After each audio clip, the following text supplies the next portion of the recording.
Welcome back to Pink Slip Pavilion, where every Wednesday we're here in the pavilion sharing one more story of a real person who has gone through a layoff and come out the other side better off for it. This week we have Enrique Ruiz and his story from betting for the corp to betting on myself.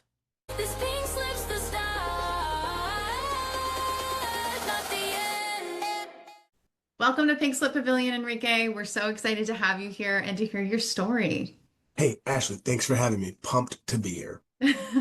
We're pumped to have you. So we have to start with the most important question. Have you ever gotten a pink slip? Yes, is the quick answer. Yes. All right, let's dive into that. Set the stage. What was going on in life? What were the circumstances and where were you? Yeah, it was just a handful of years ago, kind of before the COVID stuff was really a big deal, or it was kind of happening a little bit. No, it was happening. Those years are just a blur One sometimes. big blur. Um, and it wasn't necessarily a pink slip, but it started with a PIP. For those that don't know, a PIP is like a performance improvement plan. And I never knew what a PIP was until this PIP. And so it started with that. And yeah, I didn't know what a PIP was really. Like I've heard of it, kind of some people, but like it was just more like you never know what's going to happen to you until it happens to you. Yeah. So it started with that, and it was a really tough time just because, I'm married, have a couple kids. I think I had two kids at that time. Now I have three. I forget. Sometimes the years just blur together. I might have had all three. Who knows? Um, and and yeah, it was just really hard to figure out, as when you're on a PIP and when you're trying to figure it out, you start to think about all the things. Like you don't really have to focus on the PIP, right? At work. Like, oh, I gotta be excellent all day here. But you also gotta balance out life, like being a father, being a husband, mowing the lawn, like cleaning like all the other things that have take up a lot of time and space and outside of work. And it was probably one of the hardest times in my life just because as a person that tries to be excellent at what they do, it's like, oh, I suck. I suck at my job. And then, but like, it was just a really hard thing to deal with. And then at the end of it, they were like, yep, pink slip. And yeah, I think that's kind of like in a nutshell what happened. And the bizarre thing is my job is to be a recruiter, and I was filling positions for the company left and right. So like Mhm. it was just weird. And companies are gonna do what they're gonna do, and it was just a really tough time. The PIP was harder than the pink slip. The pink slip was Mhm. felt more like a release, like a weight off my shoulders of like, okay, I don't have to deal with this anymore. I don't have to deal with like this toxic work that's like becoming like if anybody knows me and listeners, like they know like I'm a passionate recruiter. I enjoy like you meet other recruiters and they're like you want a job, pal? I got a job for you, It's like you gotta do this first for me, and like I'm just the opposite. I'm like, hey, I'm like the jobs I work on are like great companies, and like I really care about the people and like both sides. Like it's people always say like I'm the most authentic recruiter that they've met just because I care. Like people's lives are at stake with these jobs, right? Yeah. And so it's just really hard to like go from trying to be excellent recruiter for this company to like, hey, you're sucking at your job because you don't know how to make a Word doc. It's like, oh, well, you should have told me what the Word doc was, so I could put myself in the Word doc that you made. So yeah, I think that was the really tough part was the PIP was harder than anything. But yeah, it was.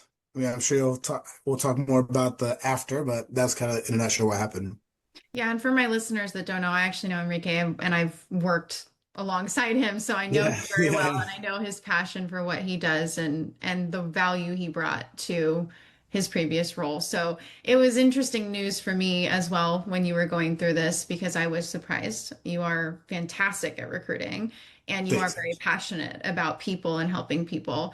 But I think you bring up a really good point about PIPs because I'll be honest, I've yet to meet someone who's ever been put on a PIP and not be set up to fail. I kind of feel Right. like it's a last resort to try to make it seem like we can let this person go for not doing their job, but Right. maybe they are doing their job and we just are having a hard time making hard decisions as businesses. So I think it's a really valuable point you bring up about the PIP being harder than the layoff Yeah, because you're overthinking it. Like they give you Mhm. this whole spreadsheet of like how they're gonna measure you and this and that, and um, you just the feeling you feel. Well, I don't know the technical term for it, but it's like you just become um, like you can't do it. Like you're just like stuck in like this mindset, of, like if I don't get this right, And I mean, look, I'm so glad to be able to look back now.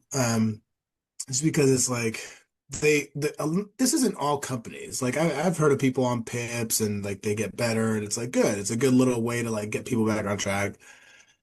But so not all companies do that, like do PIPs to like get people fired. But it's what was I gonna say?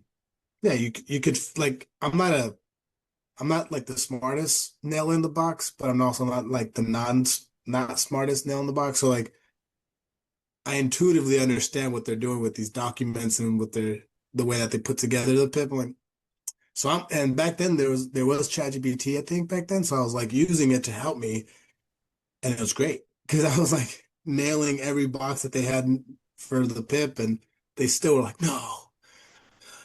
It's like, okay, great. So yeah, it's funny to look. I mean, it's not funny. Like, to look back now, it's more. It was more like when you break up with somebody, it's like it's not you, it's me. But like for this time, it was like it's them, not me. Yeah. Like they're missing out. Like, and since I've left, they've gone through like two recruiters. So, Yeah. so it just tells you like where the lack of focus is for the company. I do think that you can tell when a PIP is set up for your success and where you need to find that self-awareness of like I am lacking or I am Sure. underperforming versus this doesn't really make sense because I am performing and it doesn't seem like these are the things that really truly move the business forward. But I want to talk about how your mindset evolved because you've kind of alluded to it. So now obviously you're in a very different space. How did your mindset evolve going from that moment of pink slip to now today? That perspective piece. Oh man, it's really hard because it's time and experience that has to happen in order for your mindset to be able to, like for example, years ago I was working for like a big tech company, just on a contract, and I knew it was a contract, and I think they hired a bunch of recruiters, and then out of nowhere they like let a bunch of recruiters go, and I was one of them. And it was similar. Like I was like, "Ugh," and like in shock and stuff. And I was like, oh my gosh, like what am I? And I had two kids at that time, like a couple years old and like a newborn. And I was like in shock. That's never happened to me. And I felt the same kind of like shock and awe when I went through this most recent one a handful of years ago. Um, and when I went through that initial one more years ago, you as a recruiter, it's like my job is to help people get jobs, right? So my mindset, because you got to have a lot of things in place. You got to have like the motivation of like why you do what you do, like your why, and like what gets you going. And so for me, it's not that hard. It's family, like my kids and wife and family, and like be able to like provide for them. So like I had no option to like go and sulk in my own little woe is me. I had to figure it out how to get myself a job, right? So I move forward. Of course, it sucks because you feel these different emotions of like, oh, I suck at this. But it's like when you really look at that, you're really good at what you do. Like if a third party was looking at you like, man, like they do a good job at that, So being able to look back, you're like, man, it's a company. They have their business. They have to make business decisions. They had to let go a bunch of recruiters that were on contract. Nothing against Enrique and how, anything about me at all as a person. Yeah.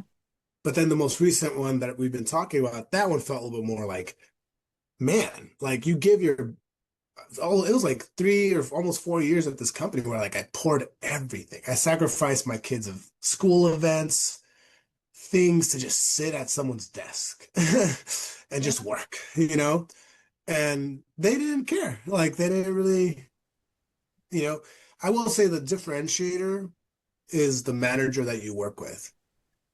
I had a manager for a while, a couple of years at this company, and I would run through a wall for this manager. I would like commit a misdemeanor, probably, for Don't this admit manager. that. They know it too. They like, hey, if you tell me like if they call me in the middle of the night, like, hey, I gotta go do something sketch. I'm like, hey, let's go.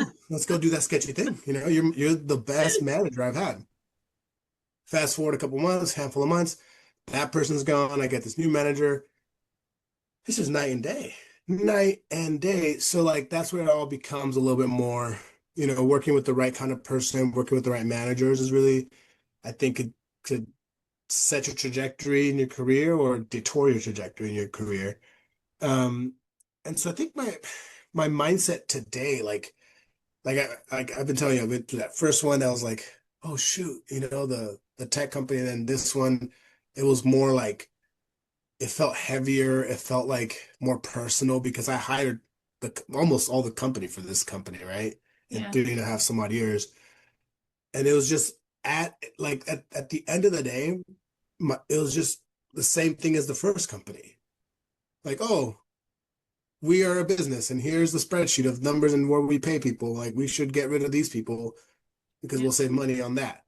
So it wasn't, my guess is that it wasn't anything about me, but they got to find things like, who can we put on a PIP or how can we do this so that it's like there's evidence to show that they're sucking. It's like, well, it is like whatever. Like all these things are like at the end of the day, in my mind, like I hired 300 some odd people, and like those people now, I see them all over LinkedIn. Whew, they're off to bigger and better, doing all kinds of cool stuff, which is really cool to see. I think time, I mean, the biggest thing is time that passes is like you're able to like, I just don't have in me a ton of like, I just can't for a long time or like not even a day, like have this victim mentality of like, oh, because of this XYZ of me, like this is why it happened to me. Like maybe for like a little bit, like 'cause I'm human, Yeah. I can't not, I'm not a robot. So I Got to do feel, process. yeah, you got to process it a little bit. It's like you got to go through like the stages of grief a little bit. But at the end of the day, I think I'm wired and I was raised to like just go figure it out. And so now it's funny, like now that whole situation kind of forced me to start my own company, do my own recruiting. And now, like, I, if my kiddos have like an event, like today, like for example, today, I'm gonna go a little bit early before school ends to go sit and like, I'm gonna go volunteer to do a little golf thing with my kiddo at the school. Like, they're learning how to do golf. I'm just gonna sit there and like talk to these little second graders about how to chip. I don't know how to chip golf. Like what a chip is something you eat, not something you play in sport, you know? And like I'm just gonna go crack some jokes with these second graders and like be present for my 8-year-old son who's watching me be there for him, you know?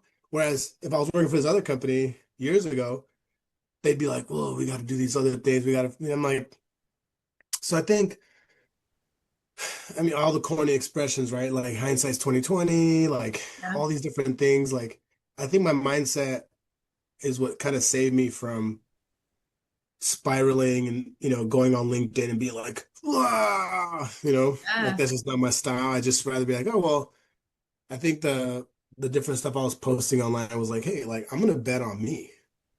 I'm gonna bet on myself. I'm gonna bet on my skills. And I think now, I mean, that was like that was a long time ago. 2026. I feel really fortunate and blessed to own my own company, work with other recruiters that are doing good work, and be able to like make father I call them father moments with my kids and not just like sit there and dwell at a desk that's somebody else's desk, at their company, and they get to go do whatever they want. Like, you know what? Like, but you have to, I feel like as a younger adult, I'm not a young adult, but when I was younger back then, like you have to kind of go through some of these tougher things in your career because it kind of like, um, it kind of makes you, how do I say this? Like, when you're really young in your career and like you're out of high school and you go work fast food and everyone's rude to you because like you're in fast food and like you get treated like crap and you're like, oh,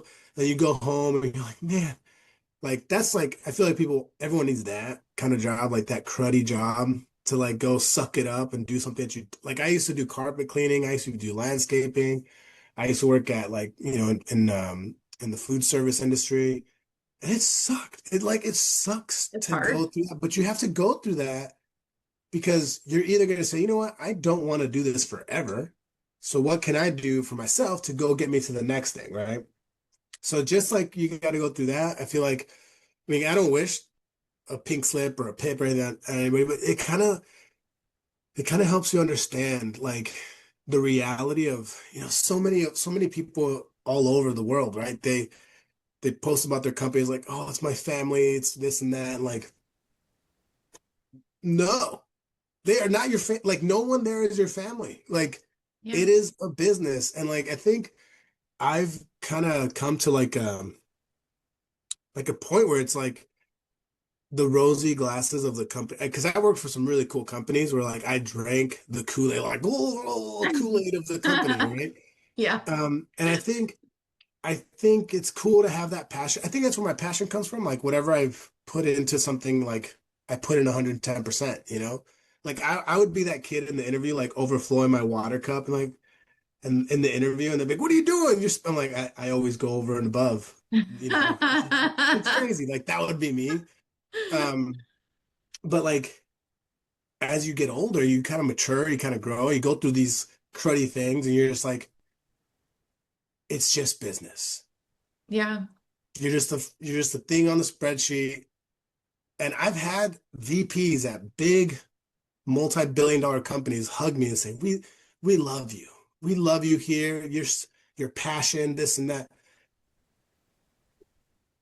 Look at them now. Like they're gone from that company. I'm gone. Everyone's gone from that company. That company's gone through cycles of layoffs. And it's like, it's just business. So like for me, I've learned to like get the rosy glasses, take them off, and just focus on me. Like Yeah. my clients hire me because people talk about me and they're like, "Hey, that guy's a crazy recruiter. He goes hard. He recruits really well. Like he will find you the people." And now people, how did you find him? Like, I work hard. That's about it. There's nothing else I do. I don't fly to go find candidates. Like I don't have a cape. I just work hard. And I think that's something that's missing sometimes in some folks. And um, yeah, I don't know. I'm just venting now. Next I feel question. like you bring up a really good point though about like self-identity and work, and it's something that comes up a lot in these interviews, but I think a takeaway for me from this conversation is the separation of not tying your work to a company. So like you bring a lot of value and you can take absolute pride in the work that you do and celebrate that, but also recognize that that is not your family and that is not, going to be a place probably that you're at forever because that's just no longer the world that we're living in. You don't see people with pensions and 40 years in places and things change. And so I think there's an important takeaway here of being proud of the work that you do and putting in your best, but also recognizing that you are not tied to that company and it is not a situation where your value is diminished simply because you no longer work for that company. You may go work for another one, you may go work for yourself. Yeah, and the big thing that has helped me throughout the years, I mean, it's just part of my faith is like as I try to be like a decent Christian guy. And this idea of like your job doesn't define you. Like who would I do? Like I'm a recruiter, sure. But like I'm also like a dad and a husband and a brother and a son and all these other things that like make me who I am, a neighbor. all these things, and a job is it's just like it's just part of it. It's part of like the little pie graph of what makes Enrique Enrique. And it took me a while to like get to that point of like, oh, like sometime, for example, I've had clients in the past this last year where like they work with me and then they stop working with me, per se, I guess. And it sucks to like lose a client, like, oh, but it's like it's just business. It's just business. Like they're just making decisions for their business, for their situation. And I Mhm. say, great, no worries. Like, because I am now, I think more than ever, more comfortable in like who I am and what I do and how I do what I do. And for so many years, I would work for these companies and I would just pour everything into these companies, right? Everything. Like I would work so much. And I think you should work so much. Like like young people should work and bust their butt. But at the end of the day, it's like they don't, no one from those companies calls me to say, hey, you want to go have a drink or go hang out? Like, they're just all on LinkedIn, still posting the same stuff. And I like at the end of the day, they focus on themselves, the company focuses on themselves, like, oh, well, shame on me if I don't focus on me, you know? So I just focus on being a great recruiter for my clients, being a good dad, a good husband, and just making time for those special moments rather than not. I always tell younger people when I mentor young people, I say, fast forward time. Fast forward 5, 10, 15 years, 20 years. And like I do it to myself, and I'm like, all right, I don't want to be like a grumpy old 50-year-old dad that doesn't want to play with their kids. I want to be like the vibrant, in shape dad that's like throwing the football, going to college campuses, like being like a present father. Like that's like the number one thing. Is like I want to be the guy, right? For my kids and my wife. And like that's never gonna happen if I'm over here like, oh man, the job stuff sucks. Meh, meh, meh. My clients suck. I'm like, well, I better go find better clients. I better go figure this out. Yeah, I think you can't dwell. You can't dwell. You gotta be positive. You gotta push forward. And like I said, the job that you do or anything that you do, like doesn't define who you are. It just doesn't. And but this the sucky thing is the world will. Yeah. The world will define you as, oh, he's just a recruiter. Oh, that guy Enrique, oh, that recruiter guy. But they don't realize like I'm like more than anything, I just want to be a dad. Yeah, Like you're so much I just more want to than a go be a job. dad. I want to go like go spend if I could have it my way, I would go like spend time at my kids' school, be like there's like this thing where like at recess you could go watch the kids and make sure everything's like, dialed in for recess time. Like I would do that in a heartbeat if I had like more time. Um, but yeah, the world will want to like define you and now with like social media, all these things, yeah, and I've learned to like just not be on it as much, not on social media, not on the things, because it's like it's just so much stuff. So yeah, I try not to let things define me and it kind of helps. It feels like more free. Yeah, I think you take your power back when you, Oh yeah. even if you're working for a company, you accept that like I get to choose how I show up every day and I get to give Yeah. my best. And if a company makes a company's decision and lets me go, I still showed up with my best and I still lived within my own character, which is I show up and I get it done. I gave my best. I put a lot of value here. Where can I put value next versus why don't they see my value? I think that's a really important mindset Right. shift. But I want to go into blessings because you've touched Uh-oh. on them a little bit, but I think that's a really big part that people need to hear is there are blessings that can come out of these Mhm. circumstances. And you've had a ton. I mean, you've talked about fatherhood and being present. You've talked about your business. What are some of the things that you would have missed out on had this not happened? Yeah, I mean, I wouldn't have had that much more time with my kids. Or did I say that right? I wouldn't have as much time with my kids. I think it's funny, like just like how at work, every coworker is different, like how you engage with certain coworkers and stuff. Every kid is different, right? And so like my oldest is like he's like a human calculator, which is awesome because I'm not. I'm like, what? What are you doing in your head? What is that? And my wife is like, I know what he's doing. I'm like, okay, good. I'm glad you do. And he's like calculating the time that I'm not home, like if I get home from, like my office or whatever, or if I'm upstairs working, he'll be like, Dad, how much longer are you going to be? And like any other dad would be like, get out of here. I'm working to put food on the table, kid. But like in my mind, I just, hey, bud, just a little bit longer. I just got to wrap this up because he's calculating when is my dad going to be with me? Wow. He's thinking, oh, he said 5 o'clock and it's 4:58. 2 more minutes, he'll be down, you know? And I love that about him because he's just wants to be with dad. So I feel like I wouldn't have as much time with my kids if I worked at some company. Like I've had other companies call me and they're like, hey, we're hired for this talent acquisition manager role. Um, but it's like in office. And I'm just like, but like, can I get off a little bit early? Like, can I get off 4? And they're just like, well, I'm like, okay, it's not gonna work because I have to be like, and like right now I'm in a season where it's like I have to pick up and drop off my daughter from preschool for like the next year until she goes to kindergarten. And so it's like the biggest blessing is being able to be like an Uber driver for my kids and just like take them to and from schools, which I feel like a lot of dads might be like, oh, what this, but like it's fun because we're like in the car and I'm talking with them, and then I'm right when I drop them off, I jump on a call with an interview with the candidate or somebody.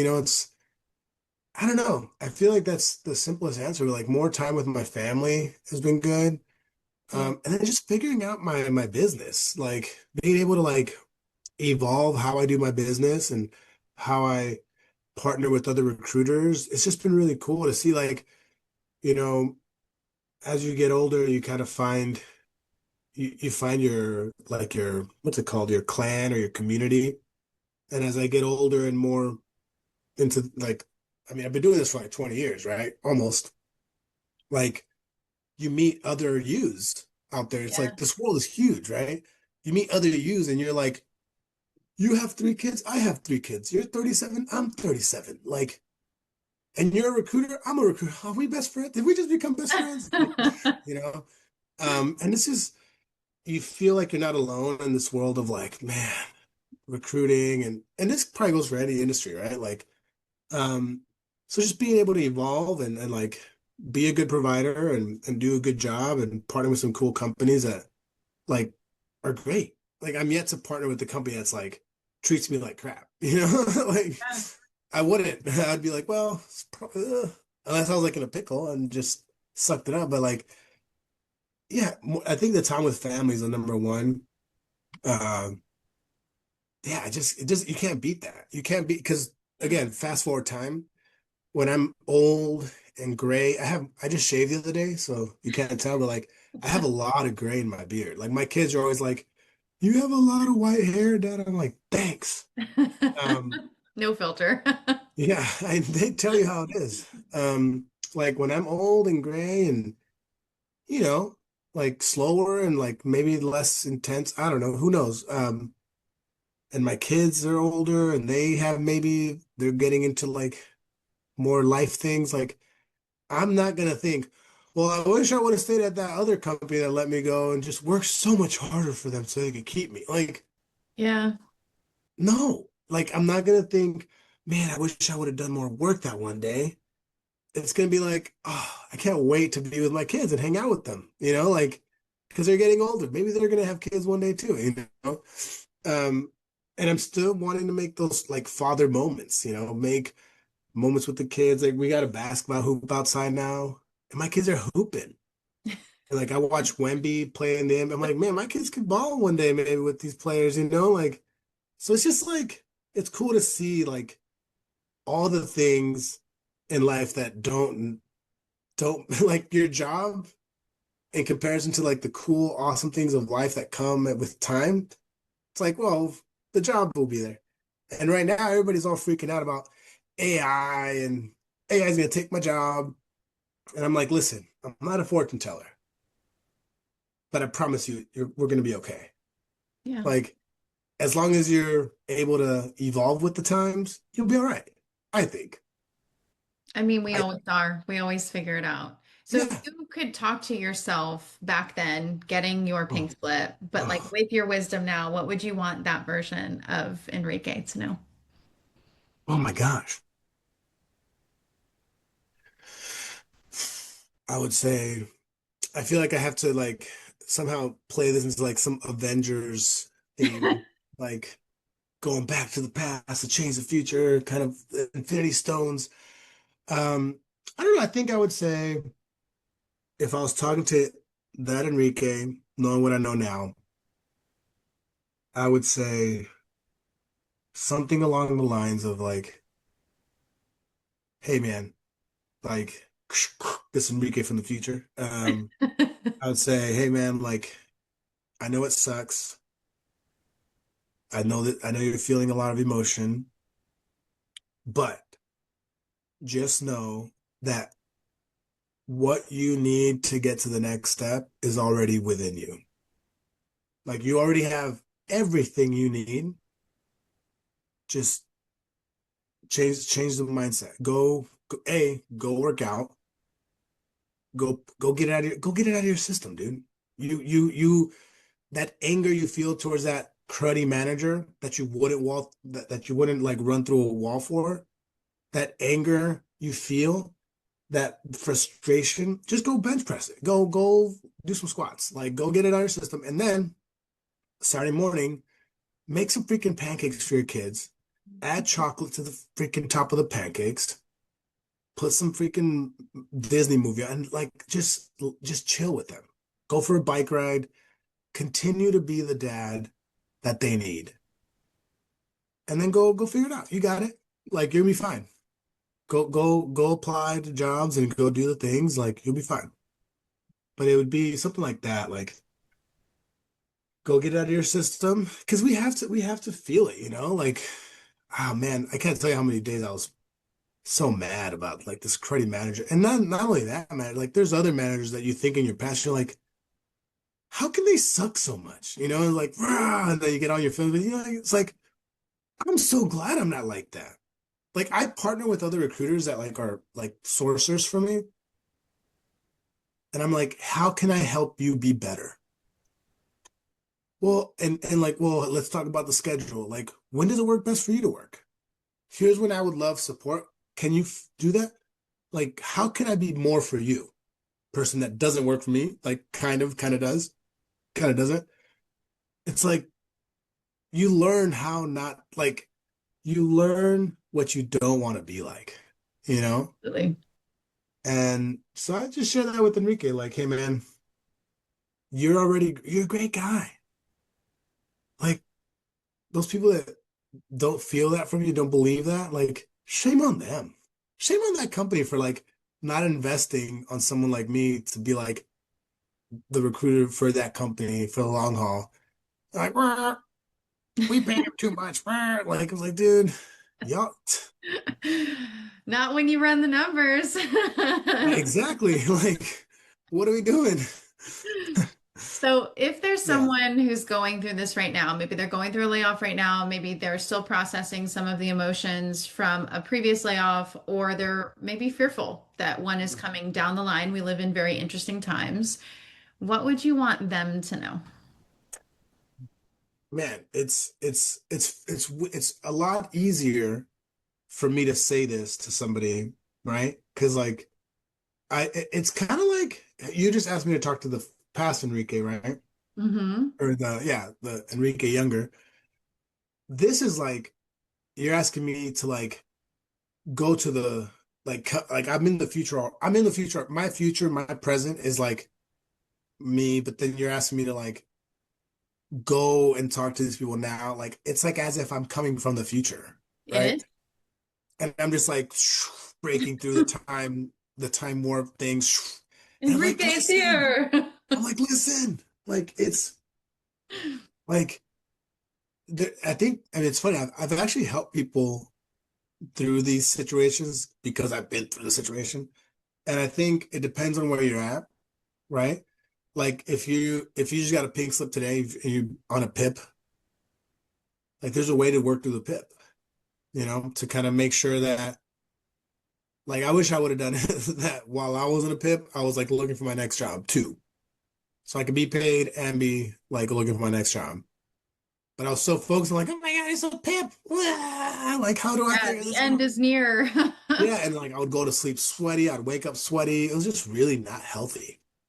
So I would tell, if you're going through a PIP, I would tell you, yes, it sucks, but at least you know what, like, the potential endings. Either you're going to be let go or they're going to keep you and be like, oh yeah, they got better. But while you're doing that, like, build your resume, start to network with companies that you're interested in. Start your job search while you're on the PIP is what I would say. I mean, maybe that's wrong advice, but that's what I would say. Like, on the down low, not obviously overtly online. Change your LinkedIn on the back end privately to say, yo, recruiters, holla at me, just do that. While you're on the PIP, just to kind of like hedge your bets. Because what if you interview with a great company that's like, oh, awesome, and then this other company's pipping you, and then you're like, you get an offer at the end of the PIP, you're like, great, thank you for my severance, I'm out, like, boom.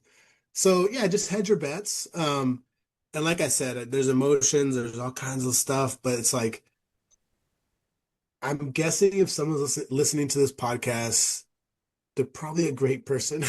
Like, they're probably a good, wholesome person. They're that wants to be better somehow. So like, you're great. Whoever's listening to this, you're great. You're a good person. There's nothing about you that's like, there's no reason why, like, it's not about you. Like, whatever you're going through, it's not you. It's the company. It's like the lack of company leadership and all the things, budgets, who knows? But it's not you. So don't take it. It's easy to say don't take it personal, but like, the easiest thing to do is don't take it personal. Yeah, Because you don't have to, like, you can't let these sucky leaders live rent free in your life, right? 100%. Go be a mom, dad, husband, partner, friend, daughter, who, whatever it is. Go be that. And then at work, just work. Focus on being on the PIP. That's good. Know what you got to do, get it done. At night, work on your resume, LinkedIn, network with some people. But that's if you're like PIP happening, right? If you've been laid off, similar, I think it's similar. Like, you have to feel the thing. You have to, like, whatever it is, that however you feel. Some people, it's like going through the stages of grief. Some people compare it to that.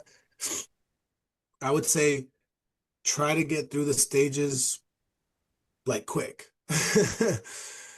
Just because, like I'm saying, like, if this was like our parents, right? Like, if our parents were like laid off or whatever, and it was tough, like, it was tougher back then to like go from like this factory to another factory, or from this thing to, like, you had to like, it was like a lot more work. You got to like move towns, move cities, like, oh, there's a lot.